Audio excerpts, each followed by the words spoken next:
Hello guys, இனி நம்ம பார்க்க போகிறது டெத் நோட் சீசன் 1 எபிசோட் 13. இதுக்கு முன்னாடி எபிசோட் பார்க்கலாம். இப்போ பார்த்துருந்தாங்க. அப்போ தான் உங்களுக்கு ஒரு கண்டினியூட்டி கிடைக்கும். வாங்க ஸ்ட்ரெயிட்டாக வீடியோக்குள்ளே போயிடலாம். எபிசோட ஸ்டார்டிங்கில் ஹீரோவை தான் காட்டுறாங்க. ஹீரோ எப்பவும் போல நடந்து போயிட்டு இருக்காரு. அப்போ ஹீரோட அப்பா ஃபோன் பண்ணிட்டு, மகனே உனக்கு இங்கே ஒரு வேலை இருக்கு, டக்குன்னு கிளம்பி வாடா அப்படின்னு சொல்லி கூப்பிடுறாரு. ஹீரோவுமே அப்பா சொன்ன முடியாது அந்த இடத்துக்கு வந்தாரு. ஹீரோட அப்பா ஹீரோட ஒரு பேப்பர் கட்டுறாரு. அந்த பேப்பரில் ஏகப்பட்ட டைம், டேட்ஸ் அண்ட் பிளேஸ்லாம் போட்டிருக்கு. அந்த பேப்பரை ஹீரோ வாங்கி படிச்சு பார்க்குறாரு. அதில் 30ஆம் தேதி நீ நானே நோட்டை மாற்றிக்கலாம் அப்படின்னு சொல்லி எழுதியிருக்கு. இந்த பேப்பர் அனுப்புனது இம்போஸ்டர் கேரா. இந்த மெசேஜஸ்லாம் பாரு ஒரிஜினல் கேராவுக்காக. ஹீரோ என்ன ஸ்ட்ரெயிட்டாக டெத் நோட் பற்றிலாம் இப்படிலாம் இந்த மாதிரி போடுறா, இது எல்லாத்துக்குமே தெரியும். ஸோ 30ஆம் தேதி எல்லாருமே வந்து கண்டுபிடிச்சிட மாட்டாங்களா, இவன் ஏன் தான் இப்படி இருக்கு அப்படின்னு சொல்லி ஹீரோ மனசில் நினைப்பாரு. அதுக்கப்புறம் 28ஆம் தேதி ஹீரோ பார்ப்பாரு. இல்லை நானும் என் ஃப்ரெண்டு நோட்டு மாற்றிக்கிட்டு அப்படின்னு சொல்லி எழுதியிருக்கோம். ஸோ ஹீரோ அனலைஸ் பண்ணிடுறாரு. அந்த 28ஆம் தேதிங்கிறது இனிமேல் வரப்போற நாள் தான். ஸோ அப்போ அவளும் ஹீரோவும் டெத் நோட் மாற்றிக்கிறத பற்றி ஹீரோவுக்கு இன்டெரக்டாக மெசேஜ் அனுப்பியிருக்கா. அப்படியே அந்த இம்போஸ்டர் கீரா இருக்க பக்கத்தை காட்டுறாங்க. இம்போஸ்டர் கீரா கண்ணாடி பார்த்து தலை சீவிட்டு இருப்பாங்க. அப்போ அவங்களுடைய பேச அவங்களே பார்ப்பாங்க. அதில் ஜஸ்ட் அவங்களுடைய நேம் மட்டும் தான் இருக்குது, அவங்களோட ஆயுட்காலம் இருக்காது. அவங்க யூஸ் பண்ணுறது ஷினிகா மேஸ். ஸோ அவங்களுடைய நேமும் அவங்க எத்தனை ஆண்டுகள் வாழ போகிறாங்கிற ஆயுட்காலமும் இருக்கும். இந்த விஷயத்தை பற்றி அந்த இம்போஸ்டர் கீரா அவருடைய ஷினிகாமியாட்ட ரெம்ட்ட கேட்பா. அவனும் அதை பற்றி சொல்லுவான். அதாவது மேட்டர் என்னதுன்னா, ஷினிகா மேஸ் நமக்கு இருந்துச்சுன்னா மற்ற ஹியூமன்ஸை பார்க்கும்போது அவங்களுடைய நேமும் அவங்களோட ஆயுட்காலமும் நமக்கு தெரியும். பட் நாமளே கண்ணாடி மூலமாக பார்க்கும்போது நம்மளுடைய ஆயுட்காலம் மட்டும் தெரியாது, நம்மளுடைய நேம் தெரியும். இதுவே இன்னொரு டெத் நோட் யூஸ் பண்ணுற ஹியூமனையும் ஷினிகாமியும் பார்க்கும்போது அவங்களுடைய நேம் மட்டும் தான் நமக்கு தெரியும், அவங்களோட ஆயுட்காலம் நமக்கு தெரியாது. ஹீரோவுக்கு நல்லா புரிஞ்சுது. அந்த இம்போஸ்டர் கீரா நமக்காக 28ஆம் தேதி வெயிட் பண்ணிட்டு இருக்கா. நாம அந்த கீராவை பார்க்கணும், பட் அந்த கீரா நம்மளே பார்க்கக்கூடாதுன்னு நினைக்கிறாரு. மாட்சுடா அப்படிங்கிற டாஸ்க் ஃபோர்ஸ் சேர்ந்த ஆஃபீஸே 28ஆம் தேதி அவர் போலான்னு இருக்காரு. ஒவ்வொரு ஆஃபீஸர்ஸுமே ஒவ்வொரு பிளேஸ்க்கு வருவாங்க. அந்த கீரா மாதிரி யாராவது சந்தேகப்படுற மாதிரி இருந்தால் அவங்களால நோட் பண்ணி வச்சுக்காங்க. ஹீரோ எப்படியாவது 28ஆம் தேதி போகணும் அப்படிங்கிற காரணத்தால மாட்சுடா கிட்ட நான் உங்களுக்கு அசிடென்ட்டா வர அப்படின்னு சொல்லுவாரு. எல்லாருமே அதுக்கு அலோவ் பண்ணிடுவாங்க. டாஸ்க் ஃபோர்ஸ் ஒர்க் முடிஞ்சதுக்கப்புறம் எல்லாரும் வீட்டுக்கு போறதுக்காக கிளம்பிடுவாங்க. மாட்சுடா ஆஃபீஸருமே கிளம்பலாம் தான் இருப்பாரு. அப்போ கரெக்டாக அவருக்கு ஏல் ஃபோன் பண்ணுவாரு. ஃபோன் பண்ணி என்ன சொல்லுவாருன்னா, நீ 28ஆம் தேதி லைட் கூட தானே போற,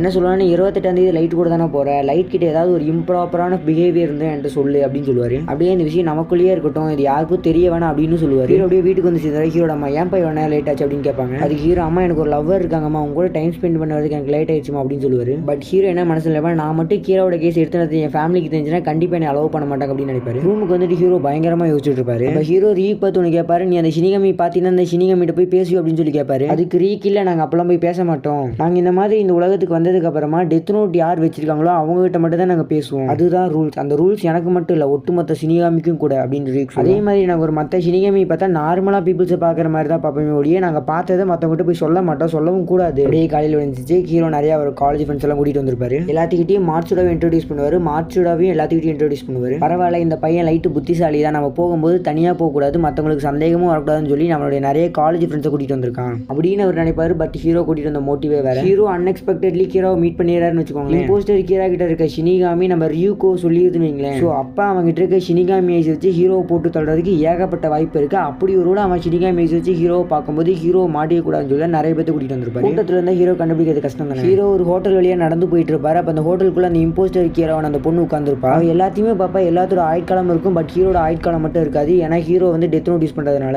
அவ கண்டுபிடிச்சாரா light Yagami the true Keera அப்படிங்கறத. அந்த பொண்ணு மார்வேஸ்ல வந்திருப்பா. ஓ இவன் தான் கீராவா அப்படின்னு சொல்லி அந்த பொண்ணு யோசிப்பா. அந்த இம்போஸ்டர் கீரா, அதாவது அந்த பொண்ணு வீட்டுக்கு வந்துட்டா போல இருக்கு. அவளோட ரூம்ல காட்டுறாங்க. அவ ஐயோ இவ்வளவு சின்ன பையனா இருப்பான்னு சொல்லி நான் யோசிச்சே பார்க்கலையே, இவ்வளவு அழகாவும் இருக்காரு அப்படிலாம் ஹீரோ பத்தி யோசிச்சுட்டு இருப்பா. அவளுக்கு ஹீரோ மேல கிரஷ் இருக்க மாதிரி காட்டுறாங்க. எப்படியோ வெற்றிகரமா 30ஆம் தேதி வந்துச்சு. டாஸ்க் ஃபோர்ஸ் ஆஃபீஸில் எல்லாரும் பேசிட்டு தான் இருக்காங்க. இம்போஸ்டர் கீரா கிட்ட இருந்து மெசேஜ் வந்துக்கிறதா சொல்லுவாங்க. அதுதான் எப்பவும் போல ஒரு வீடியோ கேசட் தான். அதுல இம்போஸ்டர் கீரோ ஒரிஜினல் கீரோ மீட் பண்ணிட்டு தான் சொல்லுவான். எப்போ இது நடந்திருக்கும் அப்படின்னு சொல்லி எல்லாரும் யோசிப்பாங்க. அப்ப சில ஆஃபீஸில் 2 கீரோவுமே சேர்ந்து நம்ம எல்லாத்தையும் கொல்ல போறாங்க அப்படின்னு சொல்லுவாரு. அதுக்கு இதெல்லாம் நடக்கிறதுக்கே வாய்ப்பு இல்லை, ஏன்னா அவன் நான் கீராவை பார்த்துட்டேன் அப்படின்னு தான் சொல்லுவாளே ஒழிய நானும் கீராவை பேசிட்டேன் அப்படிலாம் சொல்ல மாட்டான். 29ஆம் தேதி தான் இதை ரெக்கார்ட் பண்ணிக்கணும். ஸோ அப்போ இதெல்லாம் 28ஆம் தேதி தான் நடந்திருக்கணும். 28ஆம் தேதி போனது மாட்சுடாவும் லைட்டும். பட் லைட் வந்து ஒரு இம்ப்ராப்பரான பிஹேவியர் எதுவுமே கிடைக்கல. இத்தனைக்கு நான் அவனை சிசிடிவி கேமராலையும் வாட்ச் பண்ண, மாட்சுடாவும் அவனை வாட்ச் பண்ண, இப்படிலாம் யோசிச்சுட்டு இருப்பாரு. ஹீரோ எப்படி இது நடந்துச்சு, அவன் எப்படி என்னை பார்த்துருப்பான், நான் அவனை எங்கேயுமே பார்க்கல அப்படின்னு சொல்லி பயங்கரமா யோசிச்சுட்டு இருப்பாரு. ஹீரோ வீட்டுக்கு வந்தாருல இருக்கு, டிவியை பார்த்துட்டு இருக்காரு. டிவியில இப்போ வந்திருக்க 2வது கீரா ரொம்பவுமே ஆபத்தானவங்க. உங்களுக்கு 2வது கீரா பத்தி ஏதாவது தெரிஞ்சுன்னா உடனே வந்து போலீஸ் வந்து சொல்லுங்க இப்படிலாம் டிவி நியூஸ்ல டெலிகாஸ்ட் பண்றாங்க. இது அந்த இம்போஸ்டர் கீராவும் பாக்குறான். இந்த இம்போஸ்டர் கீரா இந்த நியூஸை கேட்டுட்டு எந்திரிச்சு எங்கேயோ நடந்து போற மாதிரி காட்டுறாங்க. நான் வர வேண்டிய இடத்துக்கு வந்துட்டேன் அப்படின்னு சொல்லி அவன் நினைக்கிறா. அது எந்த இடம்னா நம்ம ஹீரோட வீடு தான். அப்படியே ஹீரோட வீட்டுக்கு கதவு தட்டுறா. அப்ப ஹீரோட அம்மா ஹீரோட அப்பா தான் வந்திருக்காரு அப்படின்னு சொல்லி கதவு திறக்கிறாங்க. பட் அவங்களுக்கு ஒரு ஏமாற்றம் வந்தது. இந்த பொண்ணு இம்போஸ்டர் கீரா ஹீரோட அம்மாவை பார்த்து, நான் உங்க பையனோட ஃப்ரெண்டு தான் கேட்டி, அவன் இருந்தா வர சொல்லுங்க கேட்டி, நான் உனக்கு ஒரு நோட்டு தரணும் அப்படின்னு சொல்றாங்க. ஹீரோட ரூமுக்கு போய் அந்த பொண்ணு வந்ததை பத்தி எல்லாம் சொல்றாங்க ஹீரோட அம்மா. ஹீரோ வெளியில போய் அந்த பொண்ணை மீட் பண்ணிடுறாரு. அப்படியே கதவையும் பூட்டிடுறாரு. அந்த பொண்ணு ஹீரோவை பார்த்து, ஹாய் என்னோட பேரு மீசா ஆமணி அப்படின்னு சொல்றாங்க. அப்படியே அவரோட டெத் நோட்டை காட்ட அந்த டெத் நோட்டை ஹீரோ தொடுறாரு. தொட்டோன்னையுமே அந்த ஷினிகாமி அவர் பார்த்துறாரு. இப்படியே வெளியில நின்று பேசிட்டு இருந்தா சரியில்லை அப்படின்னு சொல்லிட்டு ஹீரோ அந்த பொண்ணை அவரோட ரூமுக்கு கூட்டிட்டு போறாரு. ஹீரோ அவங்க அம்மா கிட்ட, அம்மா நான் கொண்டு எங்க ரூம்ல உட்காந்து படிக்கிறோமா அப்படின்னு சொல்லிட்டு போறாரு. அப்படியே அவர் தங்கச்சி கிட்ட, நான் தான் ஆல்ரெடி சொன்னேன் எனக்கு ஒரு லவ்வர் இருக்காங்க, அதிவா தான் அப்படின்னு சொல்லிட்டு போறாரு. அவரோட ரூமை கூட்டிட்டு போய் அவர் முதல்ல கேட்குற கேள்வி என்ன எப்படி உனக்கு தெரியும் அப்படின்னா, ஐ மீன் நான் தான் கீரா அப்படிங்கிறது எப்படி உனக்கு தெரியுங்கிறது. அந்த பொண்ணு சொல்லுவா, நான் என்னோட சினிகா மூலமா பார்க்கும்போது உன்னோட ஆயுட்காலம் தெரியல, ஸோ நான் அதிலேயே கண்டுபிடிச்சிட்டேன் நீ தான் கீராங்கிறத.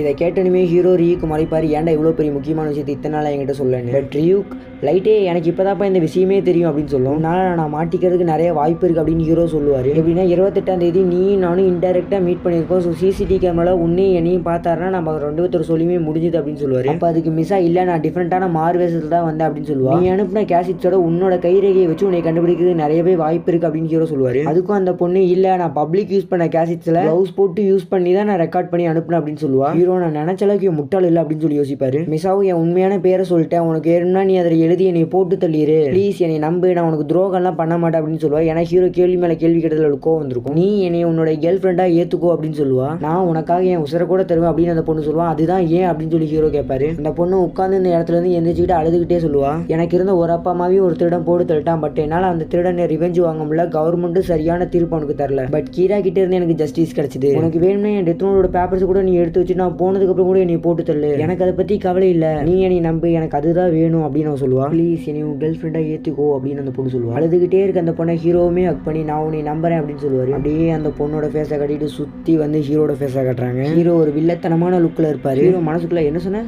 எனக்கு அவன் உசுர கூட தருவேன்னு சொன்னி, எனக்கு அதுதான் வேணும், உன்னோட சினிகாமி ஐஸை வச்சு எல்லோட பேரை கண்டுபிடிச்சு அவனை போட்டு தள்ளி கடைசியில் உன்னையும் போட்டு தள்ளு அப்படின்னு ஹீரோ நினைக்கிறதோட இந்த எபிசோட முடிச்சிட்டாங்க. ஓகே கைஸ், இந்த எபிசோட பிடிச்சிக்குன்னு சொல்லி நம்புறேன். எனக்கு ஹீரோ மேலே ஒரு தனி ரெஸ்பெக்ட் வந்தது காரணமே இதுதான். தன்னோட தேவைக்காக ஒரு பொண்ணை யூஸ் பண்ணி அந்த பொண்ணை கொள்றது கூட நம்ம ஹீரோ என்னைக்குமே தயங்க மாட்டாரு. அதுதான் கீரா. அந்த பொண்ணு எப்படி கரெக்டாக ஹீரோட வீட்டை சர்ச் பண்ணி வந்தா அப்படின்னு சொல்லி நிறைய பேருக்கு டவுட் இருக்கலாம். ஃபேஸ்புக்கில் தேடும்போது ஹீரோட அக்கௌண்ட் இருக்கும், ஸோ அப்போ ஹீரோ எங்கே இருக்காரு அப்படிங்கிற அந்த அட்ரஸும் இருக்கும், அதை பார்த்து அந்த பொண்ணு வந்துருக்கும். இந்த மாதிரிலாம் ஹீரோ கிடையாது. இப்போ அவர்கிட்ட ஷினிகாமி ஐஸு யூஸ் இருக்கு. அடுத்து என்ன நடக்க போகுதுங்கிறது அடுத்தடுத்த எபிசோட் பார்த்து தெரிஞ்சுக்கோங்க. இந்த வீடியோ பிடிச்சா லைக் ஷேர் கமெண்ட் பண்ணுங்க, மறக்காம நம்ம சேனலை சப்ஸ்கிரைப் பண்ணுவீங்க. உங்களும் உங்கள் யூனிக் தமிழ் எக்ஸ்பிளனேஷன்.